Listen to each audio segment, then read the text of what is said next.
He's currently serving as an associate professor at Kyorin University School of Medicine. So after he's in Japan, he had his internal medicine residency at Hawaii and then rheumatology fellowship at New York University. And afterwards, he was the program director of the Department of Rheumatology at the Kamida Medical Center, and afterwards, St. Luke's International Hospital, before moving on to accept his current position in 2019. So Dr. Kishimoto was certified by the American Board of Internal Medicine and Rheumatology, and he also received an ACR Distinguished Fellow Award in 2006.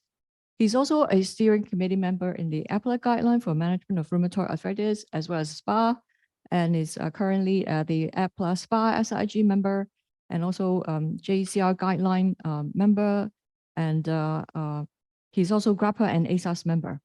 So he also have over 100 publications in major journals. So without further ado, may we ask Professor Kishimoto to tell us what is new in PSA. Professor Kishimoto, please. Thanks, Leishan, for kind introduction. So it's my great pleasure to present my topic today, the what's new in PSA. And thank you for organizer as well, and Dr. Danda. And here is my topic today. I'm Dr. Kishimoto. I'm an associate professor in clinical Kyoto University School of Medicine. And I'm going to focus on the PSA today regarding clinical features and treatment. Firstly, always start with the case. Here is my patient. I wrote the clinical feature PSA review a couple of years ago. This patient came into room. Do you see, what do you think? So here is a published surface because the endothelial organs system around, and also ray phenol diversity, and some fusion there, and then oil dropping nails, and then distal involvement, the AP involvement. You can see this might be PSA just firsthand. And this is important information from the Alexis GRAPPA member.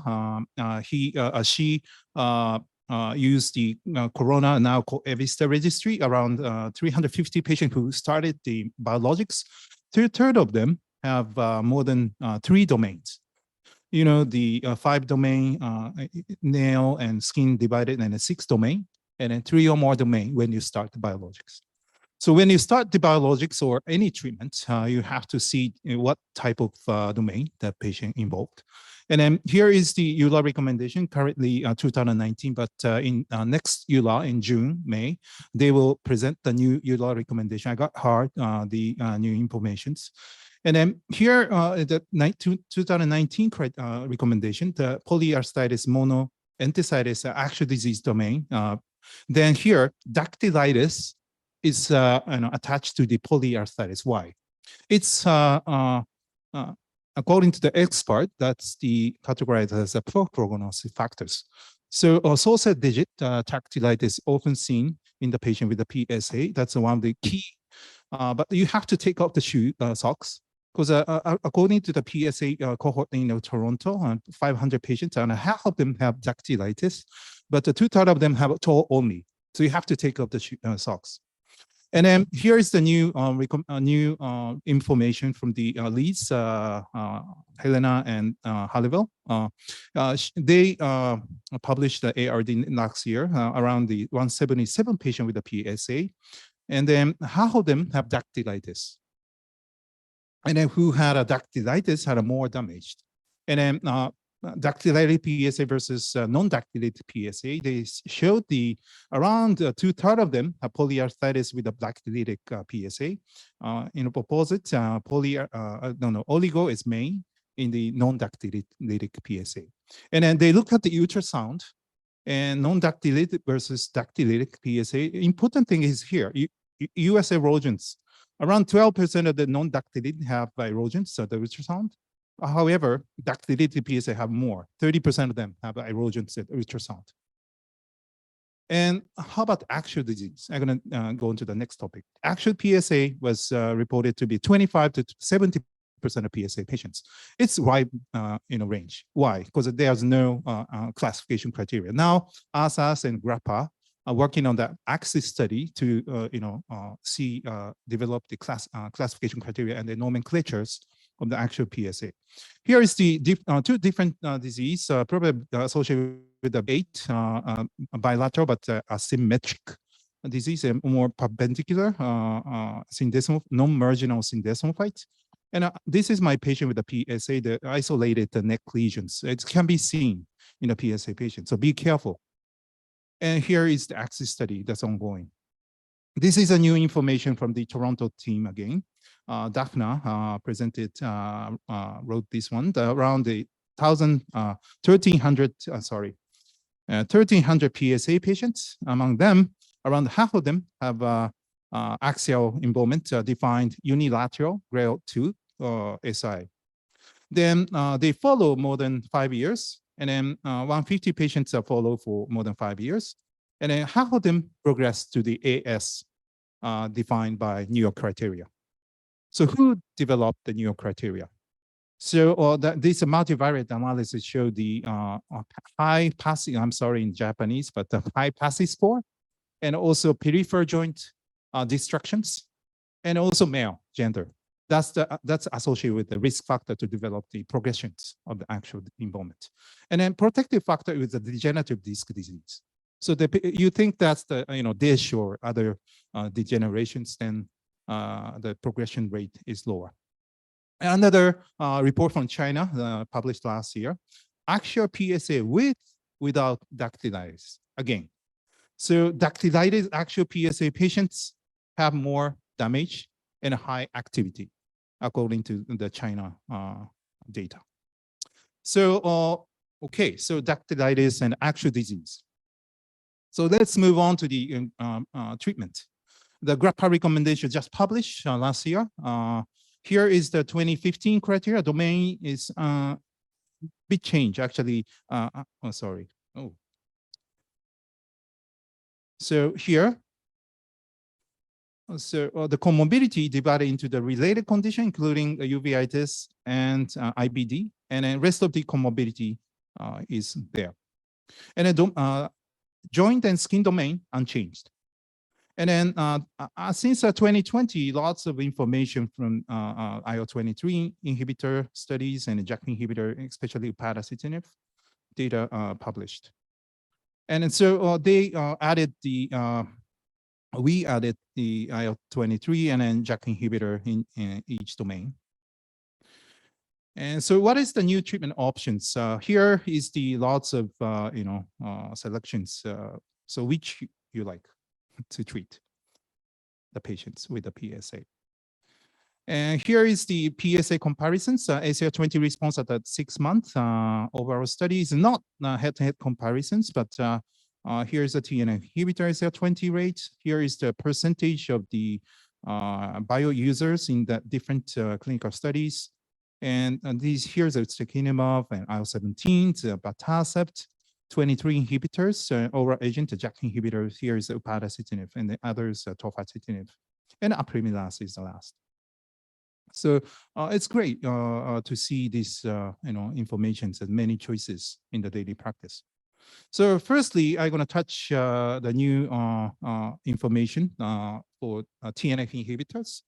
A patient who failed the methotrexate 50 milligram and randomized to the adding adalimumab to methotrexate 15, and or escalating methotrexate to 20 to 25 per week. Which one you like? Adding TNF or increasing the methotrexate? Here is the answers. At the 6 month here, the achievement of MDA, minimum disease activity, the adalimumab adding group, 41% versus 13% in the escalating methotrexate group. So much better response in adding TNF inhibitors. Next would be a head-to-head studies. So when you look at the head-to-head study, important to see clinical trials are being conducted at the doses that are likely to be more effective than the already approved drugs. So the TNF inhibitor already approved. Then next one, the IL-17. So they set the higher doses who beat prior approved drugs. So then 23 inhibitor there, then they set the doses, compete the previous, the IL-17. So here's the result: exekizumab versus TNF inhibitor, and the combined response of 50, ACR 50 and PASI 100. As you know, the ICSI head-to-head studies are 36%, the ICSI, 36% versus 28% in TNF adalimumab group. And then secukinumab was saying, again, the similar efficacy in ACR 20. On the right upper side, the PASI 90 score is much higher in the IL-17 secukinumab group. As I said, the doses set higher dose to beat the prior approved medications. And how about the IL-17 versus 23 inhibitors? Again, so 23 is a later approved medication. So again, beat this IL-17. So here is the golimumab, guselkumab versus secukinumab. How IL-17, you gave loading doses, so faster response. So I choose the patient with the facial or scalp psoriasis or much QOL damaged PSA patients. However, the safety and also the sustained rate is higher in the guselkumab. How about the risankizumab? Here is the PASI 90 response for risankizumab versus secukinumab, IL-17. Again, IL-23, risankizumab beat the secukinumab. Here's the ixekizumab versus guselkumab. At 12 weeks, they loaded, so the higher chance to get the PASI 100, 41%, the ICSI group versus 25, the guselkumab, but it's about the same on the cross at the 6 month. And a newcomer, bimekizumab, that's IL-17A and F inhibitor. And here is the New England Journal published Radiant studies looking at the plaque psoriasis, moderate to severe plaque psoriasis, bimekizumab 320 milligram versus secukinumab 300 milligram. They showed the superior response, and looking at the PASI 100, bimekizumab has a superior to the secukinumab. But in the bimekizumab group, when you look at the side effect, the oral candidiasis around 18% versus secukinumab at a few percent. So as you know, the IL-17 is the barrier in the mucous membrane, so the increased risk of candidiasis. So we knew, but it's high chance if you use a 320 milligram dose. But the patient with the SpA data that just published in Lancet, they used the 160, the half dose of the used in the PSA studies. So here is the meta-analysis, always looking at the response, PASI 100 versus 75 here, the IL-17 and also 23 inhibitors are higher. So in the daily practice, when the patient have a severe skin disease, you may choose the IL-17 or 23. And another important information from the Maximize study that's published a couple of years ago, that's a secukinumab, the first clinical trial for the actual PSA, showed the better response compared to placebo. You're looking at the best ASAS-20 response is higher in the secukinumab versus placebo group. So IL-17 versus 23, both safer, maybe, but the FDA label only the radiographic response only for IL-17, not for IL-23. So that's different. That's important in the rheumatologist. There's no clear primary endpoint, but the radiographic response in the 23 inhibitors yet. And the future research in data, as I said, as showing here, the combination therapy or sequential biological therapy, or we have a new JAK inhibitor, actually the TYK2 inhibitors, maybe much safer. And bio, we may see the future combination therapy PDA4 apremilast plus bio or TYK2 inhibitor plus bio. And here, how about the future combination therapy? So here is the different disease you see, ulcerative colitis. This is a Lancet gastroenterology hepatology, just published. They randomized the combination therapy, guselkumab plus golimumab, TNF plus 23, and a monotherapy group, both, the 3 arms. And then combination group has higher response. So in this trial, mirrors the PSA studies too in the future. So combination can be possible. And as you know, in the rheumatoid arthritis population, I remember in early 2000 or we knew etanercept plus anakinra, and another study showed etanercept plus abatacept, both looking at the response, and then maybe better response. However, both studies showed the increased risk of infection, especially sepsis. So we knew that as a rheumatologist, we never touched the combination therapy. After that, two important studies. But however, here, so we knew IL-17 and IL-23 is very safe. So they combine the other biologic therapy. So we can see the different features in the long run. Here is a sequential therapy, IL-17 and IL-23. And patient who failed, George published here in the ARD, 3 patients who failed the monotherapy with TNF and IL-17 and 23, and then did IL-17 and 23 sequential at the same time, they had a better response. Here, the 3 patients. And then how about the oral therapy? Post-COVID era, maybe oral therapy has a simple and then flexible at the visiting hospital, and then you can carry the tablets anytime. You don't have to carry the syringes in the fridge. So it's important for the patient if it's safe and effective. So first one, the upadacitinib, SEDAC-PSA1, and we have 2 studies as well, but here's a 1 study compared to adalimumab. So this is a 30 milligram dose, not approved dose in Japan. Approved dose here, the 50 milligram. The numerically higher response, ACR 20, and a similar response to ACR 20. PASI 75, a little bit better in the upadacitinib group. How about the TYK2 inhibitors? It's TYK2 inhibitor is selective TYK2 inhibitor. It's attached to the pseudokinase domain, not the kinase domain. So do not block the other ATP domain. So purely TYK2. So this TYK2 inhibitor doesn't inhibit the interferon gamma. So that's the maybe the safety is similar to those in the apremilast. So the ACR20 response is at 63% deucravacitinib group. Here's a 12, but approved dose would be a 6 milligrams. So ACR20 is a 50%. So a little bit, lower response to the other, but it's very safe.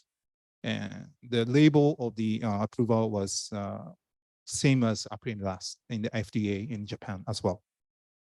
What's the tapering? Only 1 slice.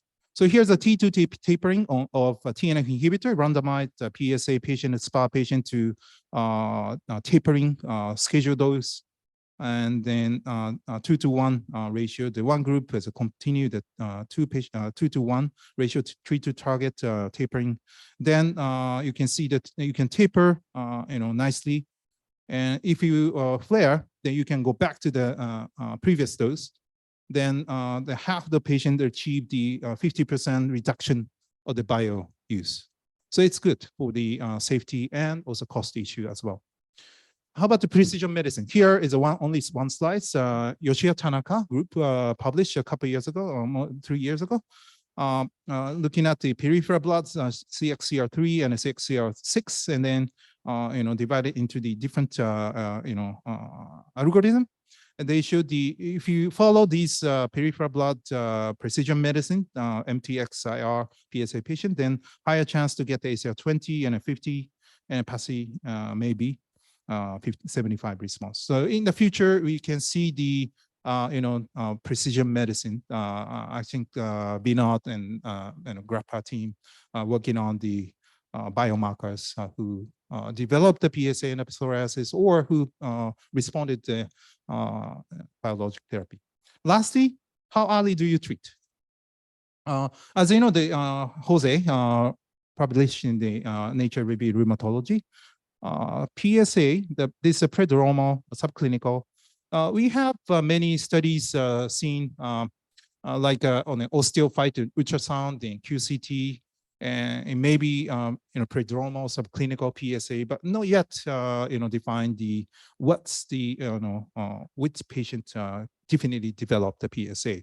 So we knew the risk factor to develop PSA, the nail dystrophy and scalp psoriasis, and also intergluteal psoriasis and the severe psoriasis as well, and others like family history of PSA and obesity, also the smokers. That's the other risk factor to develop PSA.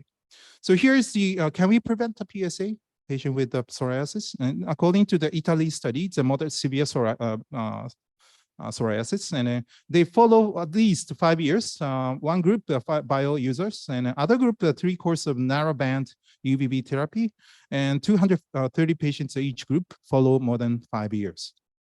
And here is the result, around the 70% reduction in the bio users of PSA incidence in the 5 years. So it may prevent the PSA.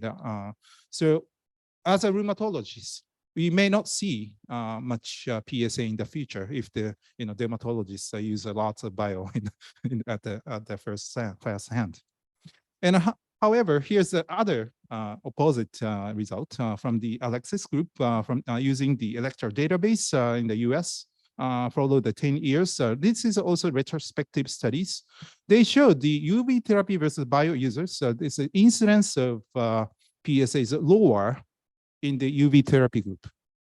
And then IL-17 users is the highest to develop PSA. As you know, we knew patient had a severe psoriasis. You choose the IL-17s, then you have a high chance to get the PSA in the future, right? Because at the baseline, they have a severe psoriasis. So in the retrospective study, see like this. We understand that. But Alexis updated. So when they developed the PSA. Interesting. So bio users develop PSA within 1 year. What? So she said, maybe overlooked. Derm people overlooked the psoriatic arthritis. So, collaborations, derm and rheum is important, as you know. Here's a PAMPA study, the GRAPPA study. Now it's ongoing studies, rheum derm clinic from Canada and then also USA. And PAMPA study can see patient who had a psoriasis with a risk factor to develop PSA, randomized to 23 inhibitors versus just regular treatment group. Then follow 2 years, and which patient developed a psoriatic arthritis, and they do check the biomarker ultrasound, also stool as well by Jose. So here is the last slide. Thank you very much, chairpersons, Lei Shan, for having me in these wonderful seminars. And please enjoy JCR annual meeting. Yoshia Tanaka led this JCR. Wonderful day. Thank you very much. So thank you very much, Mish, for this excellent summary. So the floor is open for questions, and yes.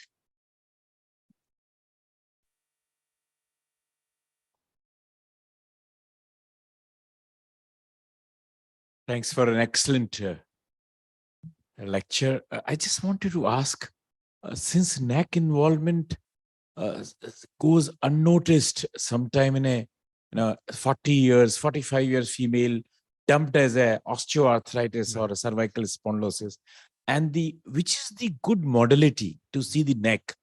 Even if you do MRI, it won't come. People are poorly trained for seeing they will only see the osteophytes, probably, maybe they'll write just osteoarthritis. Though we are fairly convinced, what our observation had been that supraescapularis, this sometime, if you do ultrasound of supraescapular, you can pick up there, because not only exactly neck, it is the supraescapular muscle. That is, I just wanted your comment.